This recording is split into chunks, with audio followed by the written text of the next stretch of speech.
Welcome to Buckets, brought to you by BetMGM, the king of sportsbooks. My name is Matt Moore. I'm the senior NBA writer for the Action Network, joined on a Sunday evening by Joe Delara and Jim Turvey. This is your Monday Best Bets episode and futures look ahead, aka the weekend recap. On today's show, we're going to give you best bets for the Monday slate. The association for the league takes a night off for Election Day. Go vote. Go vote right now. Go do that. While you're voting, download the Action Network app. Like while you're in line voting, you can just download the Action Network app and do it that way. Or if you're waiting to drop off your ballot, if you have one of the states where mail voting is a thing, like in the great state of Colorado, I voted yesterday, so I'm done. You can download the Action Network app and get all sorts of great shows. You can get the favorites recapping the Sunday action every Sunday. You can get their Tuesday and Thursday shows with Simon Hunter and Chad Millman. You can get the Action Network podcast with the Sunday Six Pack on Thursdays with Stuckey and Chris Raybon, where Raybon is once again, for like the third year in a row, hotter than the goddamn sun. It is insane how hot he is right now betting NFL. You should go check that out in the Action Network app to see for yourself. You can also get Brandon Anderson's best bets throughout the week as he continues to celebrate things like Texans Island, despite the fact that they didn't cover today. So, you know, that's a thing that he's gonna. The thing about Brandon, you can't stop the victory lap. Nothing that you do can stop it's always victory lapping. Go to youtube.com/the Action Network and you can find all of our live shows. I will have more details probably later this week. I think we're going to be doing an NBA live show one of these nights here, and I'll have more details on that later, doing the slate. Want to let you know, I'm sorry, this is a long intro, but there's a lot of stuff to get to. We are doing NBA bet streams. I need to promote this because I wasn't on the Wednesday show. This week it's Wednesday. You can catch NBA bet stream. Just follow NBA bet on Twitter and you'll find the details. I'm on it. Sean Little's on it. Brendan Glasheen, Shirag Hira from DraftKings. It's a great time. We'll have more info on that show later on. All right, let's do it. Let's get the best bets for the Monday slate. Later on, we're going to talk MVP because that's right. I am never too early to talk MVP. It is never too early for me. Let's start with Jim Turvey tonight. Jim, what's your best bet for the Monday slate? I have San Antonio Spurs, Indiana Pacers over 238. Okay. Joe Delara, what's your best bet for the Monday slate? We're back to my favorite big guy, Rudy Gobert, over 11.5 rebounds. Okay. Taking a night off from Jokic. That's an interesting decision. I have two. I am with Jim on Spurs Pacers over 238. And I am on Clippers -1.5 versus the New York Knicks. What the fuck is that line, Joe Delara? Like, it's all about Brunson. I'm trying. Like, I'm gonna get burned because it's one of those where it's so obvious to me that I'm insulted by this line. I'm not gonna say what I have this number power rated as, but it's high. Like the difference, like the number when I looked at it on my little spreadsheet for my projections, reached through the screen, grabbed me by the throat, and screamed at me, "You must bet the Clippers right now!" Like the girl in the ring. Like, how is this 1.5, Joe? I don't know, to be honest with you. I think it's just maybe Randall will catch the falling knife and actually make a basket. Jim, like, do you have thoughts on this? Like, do you have any idea of why it is that the Clippers, with what should be a full complement of guys, it's the first game with Harden, and that's like there's a reason for hesitation because we've seen the Suns lost when Booker came back for a game, and when the Cavs got Garland and Allen back, they lost on Friday night in the tournament game to the Pacers with what I thought was a very beautiful court. You'll be able to hear more about that on Tuesday. Like there's all of these kind of like, you know, the star comes back or comes in for the first time here, and they're not used to playing with him, so it's a little bit awkward. I can kind of see that, but like they scored 89 points versus the Cavs when the Cavs didn't have their guys in that second game. They put only 109 on them in the first game. They scored 87 versus the Pels. They dropped 126 on the Hawks. Like Clippers defense, I don't think is elite, but I have the Clippers have the number one half court offense in the league right now. It's 4 games. I get it. But like Jim I don't understand this line. No, I think the books are very, for better and worse, they're very tethered to preseason expectations. They're not going to overreact to a 4-game sample, whereas we as bettors are probably going to be susceptible to it, but it also means we can have a little more nuance and understand, if teams aren't looking right, what is maybe a 4-game sample and not that, that reliable, or what is a Knicks offense that a lot of us saw potentially coming back to earth hard, and looking at a spot where I also do imagine that part of what's baked in is that first game with Harden, right? I think in the long term, it's going to be nice to have a stable of 4 unreliable people to cycle in and out, and you get 2 some nights, 3 some nights. This is the one with 4, and it's the first one of them, and who really knows how it's going to all play out. I don't know if I weigh that per se as much as others. I think they've played basketball together before. I don't think it's going to be a big deal. I would be with you on the Clippers, and we even chatted briefly before we started recording about eyeing a Knicks team total under. The offense does look really shady right now. Like Joe said, I mean, Randall can't hit anything. It's gotten to the point where I really want to, he is one of the top positive regression, regression back to not shooting 10% at the rim or whatever he's shooting right now. I'm scared to do it because it just hasn't looked there. Now he's drawn some tough defensive assignments. They had the Bucks. He always struggles against the Bucks in that front court, which is fair. But I'm with you on the Clippers, and I do think that this number smells a little weird for sure. I think it's really the books just tethered to where they were before the season and only being willing to move it a point or two at most 4 games in the season. Yeah, and this is preseason year. That's a good point, right? Because if it's preseason, I think my power ratings for this game are probably not too far off this. It's probably pretty close. To that point, dunks and threes.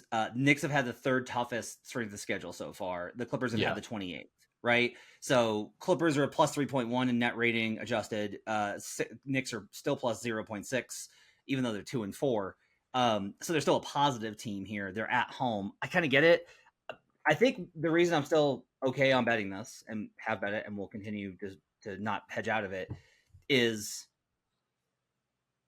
assuming that the Clippers are playing guys. I want to make that very clear. Maybe you should wait because maybe they'll be like, hey, Harden's going to debut. Oh, by the way, yeah, Kawhi had a thing. His dry cleaning was really almost likely, right? It almost seems it's a good day to let him rest. Yeah. Paul George isn't gonna play. Paul George, by the way, is top 5 in win shares and VOR. He's been awesome. It's been awesome. Yeah.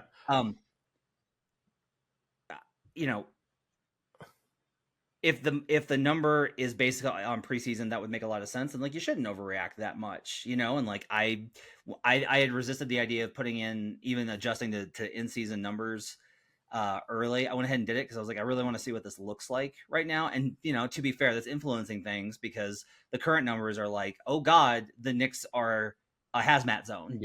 And maybe they are, maybe they aren't, but I just think it's an interesting game, and we'll see how it goes. But I'll go ahead and stand by it based off of. I do think this Clippers team is better than people realize. I think they're a little bit under the radar for how good they are. And Harden, the good thing with Harden is basically he's played with Russ before, and he does just kind of know how to do things. And the other thing is the Clippers don't have a highly structured offense anyway. What's Harden gonna fuck up? It's mostly just isolations and a lot of 3-pointers. But that's long on that game. I was baffled by that. Joe. Rudy Gobert over 11.5 rebounds. Why are we going to the well again? So we got the golden French fry against Kristaps Porzingis and the Boston Celtics. And part of why I like this spot is Boston is just their rotations are a little bit smaller, right? And then I think that Rudy's been really good against Porzingis historically, basically throughout his career. He's exceeded this line in 7 of 11 head-to-head matchups. And in their most recent game, he had 17 points and 19 boards against Porzingis when he was on the Wizards, obviously. And that game, it was without Karl Anthony Towns, but I don't think that Karl Anthony Towns' presence really matters all that much in this spot. Gobert is just such a defensive anchor. And I think that Boston, they shoot a lot of mid-range, they shoot a lot of threes. I think that this is a good opportunity for him to really kind of clean up the glass, especially with Porzingis oftentimes, kind of being pulled out onto the perimeter. And the way Minnesota's personnel is, it kind of can allow them to still have Rudy play in a drop, like play towards the basket defensively, and let some of the other guys kind of roam around the perimeter to defend Porzingis. So I really like this spot. Gobert is one of the leading rebounders in the league this season. He's exceeded his rebounds line in every game except for the most recent one, and he's actually averaging 12.4 rebounds per game. So at 11.5 rebounds at plus 105, I think this line is too short. Then I think that if you want to take some alts, you can. I'm comfortable where I'm at here, but he has averaged 13.3 rebounds in his career in head-to-head matchups against Porzingis. Obviously, different scenarios, different circumstances, different teams, but I do like the matchup overall. I think that he is a much better rebounder than Porzingis, and this is just a good spot for him. So this is irresistible force and unstoppable object, right? A little bit. Immovable object, rather. Best defense in the league for the Wolves. Spurs are the best offense. This is number one offense versus number one defense. Or not Spurs, Celtics. Celtics, yeah. I was like, wow. Wemby's got to you. I've been watching a lot of Wemby highlights, and I'm just like dreaming into the future. What makes me nervous is, okay, what if the Celtics just go in there and shoot 60%? Because that's what they do, right? Like they could just go in there and have one of those nights. Where I think you're probably okay though is Celtics are top 10 in pace. They're actually 11th in offensive possession length. So even if the Celtics shoot a high percentage, you might get enough opportunities here for Gobert to simply get those. So I mean, I can't blame it. Jim, you got thoughts? Well, I have grander thoughts about the game as a whole, but kind of tying into your point, actually. So you mentioned, that Celtics number one offense. I do think they're a very good offense, but I think there is a little bit of noise in that right now. 5-game sample, and one of them is, if we're looking at offensive rating and at net rating, it's a 51-point win over the Pacers where they dropped 155. So that's when you get a whole season to kind of even that out. That can get that kind of like flattens out. But right now in 5 games, it's going to skew stuff a little bit. And to that point, the Wolves right now, they have the 5th best net rating, and they've played the 10th hardest schedule. Celtics have played the 2nd easiest schedule so far. And now even that has some noise to it, right? I remember looking, I think I was either yesterday or day before, I was looking at someone who had a strong strength of schedule, and it was clear that, the Grizzlies were being counted as a strong strength opponent when, they certainly have not looked that way so far. So there's noise in all of this, but that's kind of, why I'm thinking that let's grab these points for a home underdog in Minnesota. That I think is probably the best team that Boston has played so far. I like them more than the Knicks. I like them more than the Heat. Certainly more than Wizards and Pacers. So I think that there's a good chance this is a pretty tight game. And I think that, the early money actually looks like it's on the Celtics. So maybe wait this one out a little bit. If you can get up to like 5.5, those we talk how precious those like 4, 4.5, 5.5 points really are because of the free throws at end of games. So I'd wait this one out, see which direction it goes. But I lean to the Wolves a little bit because I think that the Celtics, while outstanding, there's a little bit of noise to how outstanding they've been so far. Yeah, I have this right on the dot. I have this right on the dot of where the number's at in the market at +4. This looks dead on to me. I don't show any sort of real advantage here. Like it's literally, I think this line is perfect. I checked the money lines too. Money lines. This is very rare that actually these are in line. It's kind of weird that NBA is so the hold is so different. Can't find value on money line either. So I show a lot of value on the over. I'm not going to play it because of what you kind of mentioned, which is, all right, what if the Celtics just beat up on a lot of teams that couldn't defend them, like the Pacers? Because the Celtics offense, the biggest problem with them is always what happens when things get tough. Yeah, they tend to struggle. And if Minnesota can make it tough on them, this could turn into a little bit more of a high octane game. And if it feels like a big deal in the arena, guys slow down. Like they start to take it a little bit more. Like if it turns into not a playoff, but that regular season intensity format, then guys do tend to take possession by possession a little bit more seriously. And I don't know if you noticed, they had like the player stream going the other day for, I think it was for the Warriors Thunder. in season game, and they had KD on, and KD, they asked him, who gives you the hardest time defense, like who's the best defender on you, or who do you hate going against the most? And he hemmed and hawed for a bit. He didn't even want to say anyone, but then when he finally did say one, he said Jaden McDaniels. And I think everyone here knows how Smart. much, like, this is a Jaden McDaniels appreciation fan club here. Tatum's going to get him up in his face, for pretty much the whole time he's out there. So I think that's about as good of a defensive assignment as you can throw at Tatum, to kind of throw a little wrench in the Celtics offense. Jim, I don't necessarily think that this one takes a lot of cap, but Spurs Pacers over 238. It's a high number for sure. Pacers overs this season are 5-1. Spurs overs are 4-1. Spurs on a back-to-back. We don't have any idea who's in or out for this game. What's your cap on Spurs Pacers over? Yeah, well, like you said, it's two teams that have both been pretty reliable to the over this season. Small sample, caveated, of course, but they're also two of the top 5 teams in pace. I think. I got it right here. I think Pacers are number 2 to the Wizards. Spurs are number 5, and with these high totals, we talk a lot about at either ends of the extreme, the books struggle a little bit. To use a cross sport reference, we saw that Iowa college football total this week was at 31, is like one of the lowest ever, and of course it goes under because the books struggle to go as low as they really need to because the extremes are difficult. So these really high totals often they can't put it high enough, and this is one of those examples. Joe, you had mentioned, I didn't follow up with you, so maybe we can do it here. Did you think Wemby might be out tomorrow? And if so, that only, then it's like it goes to a full hammer spot just because, the on off with him for defensive rating is crazy so far. Yeah, I mean, I'm speculating to a degree, right? Because the Spurs, they played today in an overtime game against the Toronto Raptors, and they broke Matt's heart by going over their team total because of the overtime. But but Wemby played 37 minutes. He played what was it, 40 minutes in the game prior. I'm wondering if maybe they use this as an opportunity to give him a day off, especially in like this type of high octane game against the Indiana Pacers, where it's like, you're going to be running. You're probably going to have like at least an extra like 10, 15 trips up and down the court. I'm wondering if maybe this is a spot they say like, you know what, like let's rest him. We're probably going to also still be without Vassell. Let's just see what we can do. And it's just going to be like a Keldon Johnson love fest over there. So I think that like I kind of was leaning Pacers team total over, but I like the full game over, I think either way. I think that, obviously Indiana's defense is relatively garbage. And then obviously the Spurs defense, even though they have Wemby, still isn't very good. Yeah, so I looked this up after Jim mentioned it.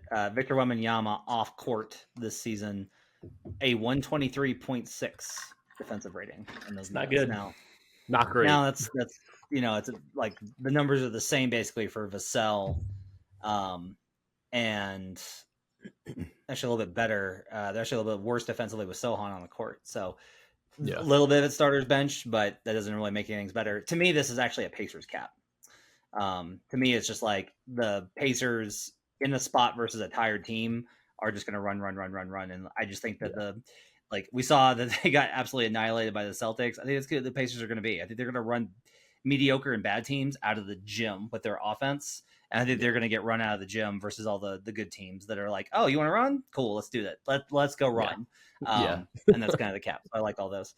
Let's talk a little bit about some futures, because you mentioned Jayson Tatum there with him facing Jaden McDaniels there, Jim. And look, we are in week 2. We are finishing the second Sunday of the season. So obviously all this stuff is caveated with it's too early to really say. And I don't necessarily think that now is the time to start betting MVP. But I think it's worth it. And I think we should start looking at what the board looks like and examining how we think this is going to go and what the early trends are, subject to a whole lot of things that can change. And so if we look at BetMGM, the king of sportsbooks, and where they've got the market currently listed at, to no surprise, Nikola Jokic is the favorite to win MVP. Plus 300 for the one-loss Denver Nuggets. Luka Doncic plus 450. Jayson Tatum plus 700. Joel Embiid 10-1. Steph Curry 10-1. Giannis 12-1. Booker 16-1. He's only played one game. Shai Gilgeous-Alexander 18-1. Kevin Durant 20-1. and so on and so forth. I'm not surprised that Jokic has moved down a little bit because the Nuggets, to me, are the second best team in basketball right now, regular season wise. This is very important. I would lean towards Nuggets to win the title right now. You shouldn't bet it because we've talked a lot about how you can get better value later. But I would like the Nuggets in a series versus the Celtics. I think their fastball is better than anybody else's. But regular season wise, as good as the Nuggets have been, and as much as I think that the Nuggets, like, I'd probably be betting the Nuggets as dogs versus the Celtics on the road if the game was tomorrow. That doesn't change the fact that over the course of the season, I think the Celtics are still going to be better because right now their numbers are broken. But Jokic leads in VORP. EPM is not out yet. It won't be out until they get themselves. They are, unlike me, responsible with their sample sizes, and so they won't put that out yet. Same thing with Darko, and same thing with the LeBron stats over at B-Ball Index. So a lot of the catch-alls we don't have.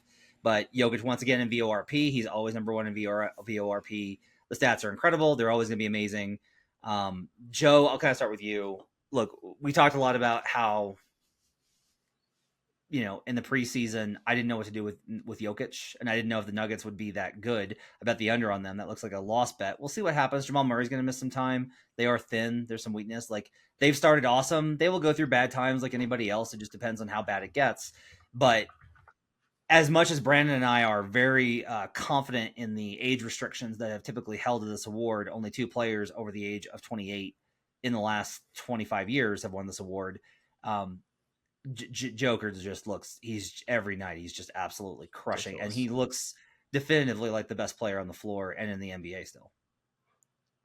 Yeah, I mean, he just keeps doing something different every game too. Like, every time you watch him play, it's like, oh, that was crafty, or like that was different, or like I didn't really expect that. He's kind of added. It looks like he's added that 3-point shot to his bag too. Like after the playoffs, where we were seeing it every day, but now it's like we're seeing inbounds passes to him with like a couple seconds left on the clock. So I think that it's really fascinating to watch, especially because the team really does look effortless. I do wonder if, like, it's weird because, like, I don't normally want to buy somebody for MVP this early, right? But depending on the Murray injury, if the Nuggets continue to just rip off wins with Murray out, I feel like that could even help his case even more, because then it's like, oh yeah, like it's not just the team is back together. It's like, oh no, like we dealt with that injury and I made all of these other guys look good. Like I made like Peyton Watson look good. Like I made Gillespie look good. Like I made everybody look good. And I'm wondering if like we're kind of at that point, because I feel like we have the conversation, because like we always talk about like, well, certain guys have to fit the profile, they have to fit the criteria, and it's like Jokic is right, like he's there. Like we know he's there. Like we know how good he is. It's almost like, have we been looking for a reason to bet somebody else besides him? And like for the now fourth it's like, year running, mind you. Yeah, like I know, and like that's what I'm saying. So it's like he should have probably won it last year. I think like one of the 3 years, I think Embiid probably should have won it too. Like whatever. Like it doesn't matter. But like I think that since like a little bit of a narrative, it's a little bit of a narrative award. I think that there could even be that push. It's like, hey, probably should have won it last year. Like let's give it to him. He won the Finals MVP. He's clearly the best player in the league, the best player in the world. Like, why are we not giving him the award and recognizing him? Yeah, and there won't be any resistance to him based off of last year's, like, well, let's see him do it in the playoffs for a guy that made the Western Conference Finals, something that Joel Embiid has never done. Yeah. Sorry. Don't, man. Hey, Discipline. Story time. So if you missed it, there was a sequence in the game versus the Mavericks where Nikola Jokic let it break, and he had Reggie Jackson in the corner, and he looked like he was whipping a pass to the corner in transition to Reggie Jackson. Peyton Watson comes right up behind him, takes the ball as it was being passed, and absolutely tomahawk dunks it. And afterwards, we were debating, should Jokic be credited with an assist for that, because it would have given him the triple-double. They didn't give it to him in that particular sequence. And I was like, no, he didn't mean to pass it to him. Like, intent matters. And like Katie Wingy, Altitude, and I were going back and forth on it. And there was she had a pretty good argument for it.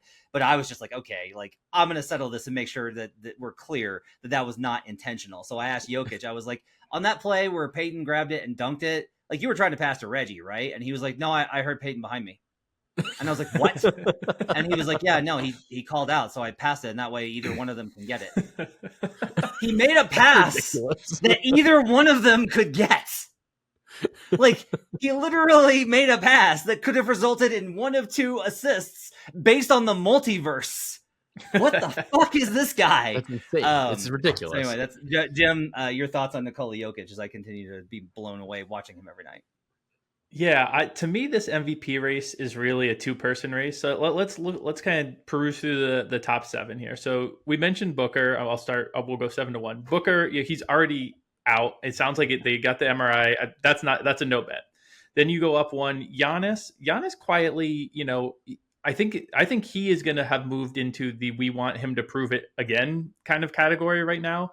He also he's only cleared 65 games once in the last 4 seasons before this. Yep. And that's kind of a recurring theme here. So I'm going to come back to Tatum because he's one of the ones I do think has a chance here. But I mean, Embiid, if I could give a best bet and if I could bet this market, Embiid to not win MVP minus 900 would be my best bet. In what universe is he going to get another MVP this season?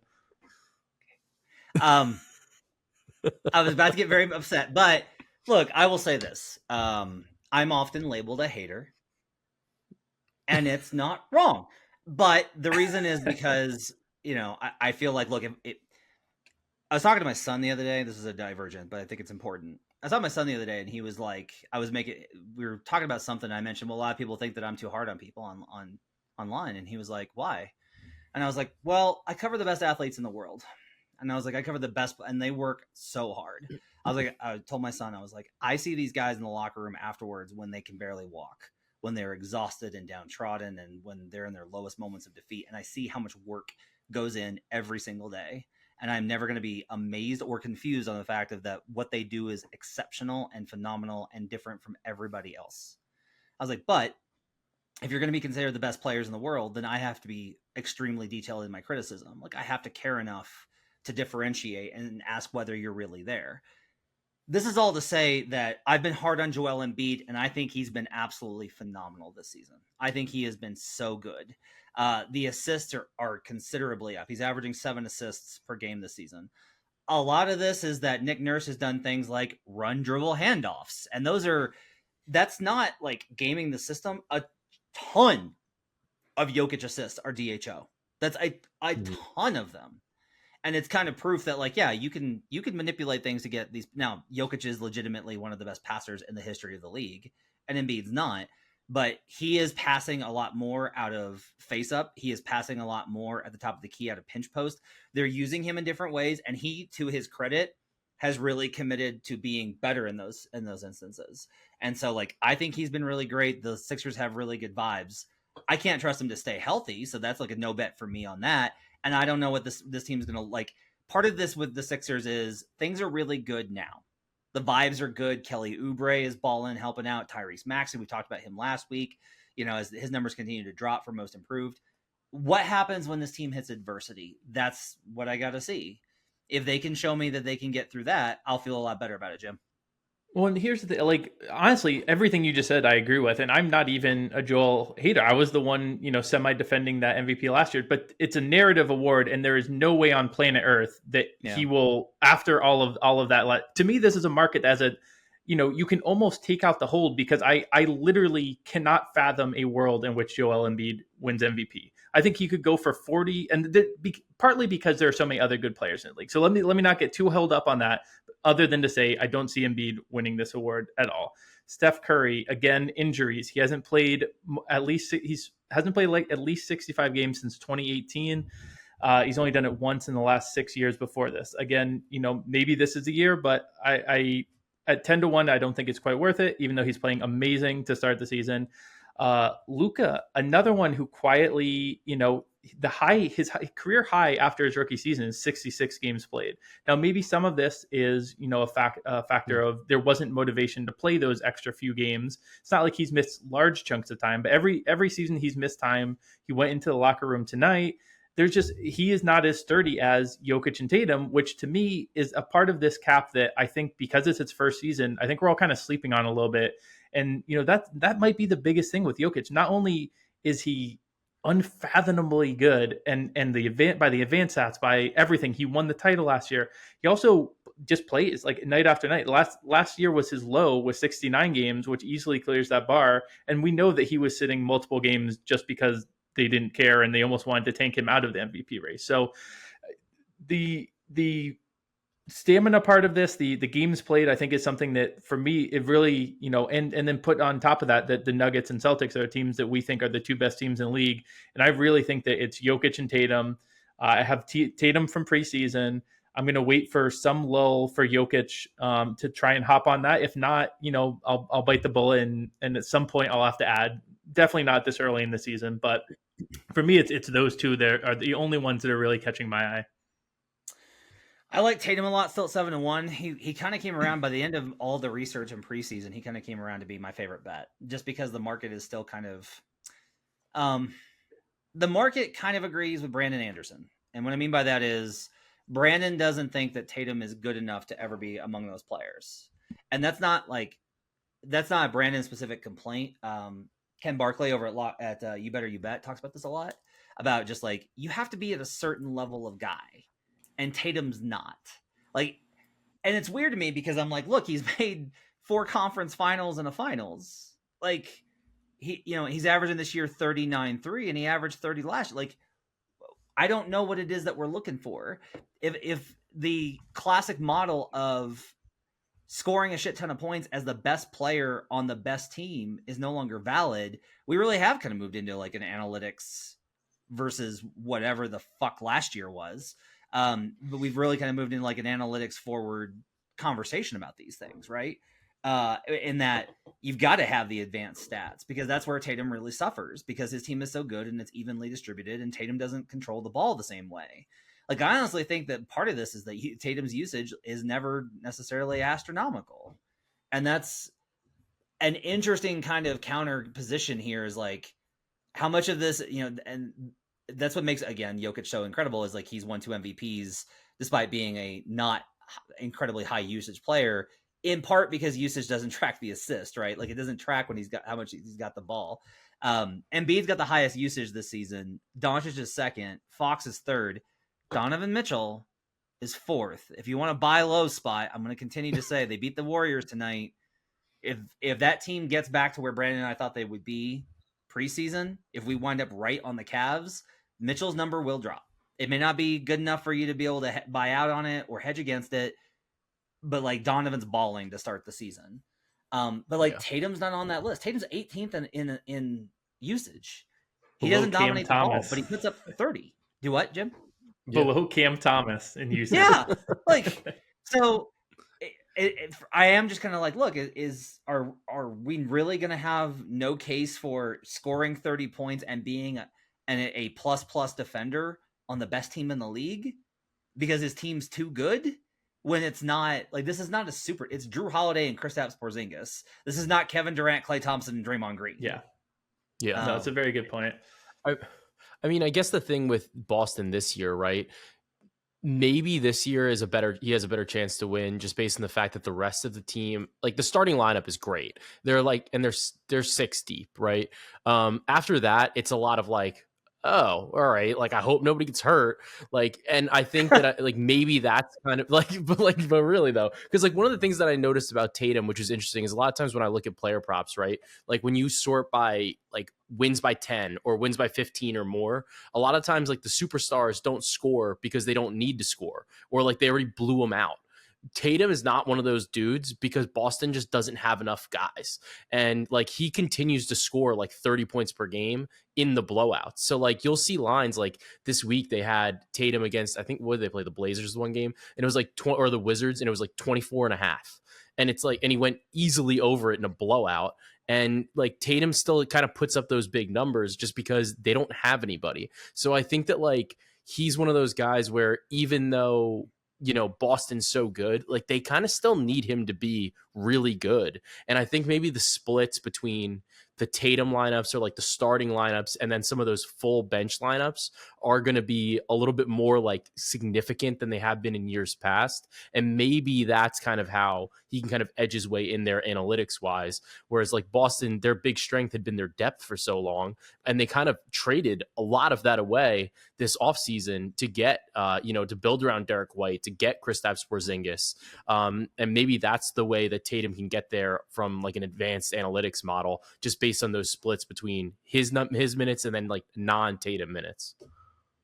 This isn't going to hold for a lot of reasons, but I want to ask this question because I think it's an interesting hypothetical.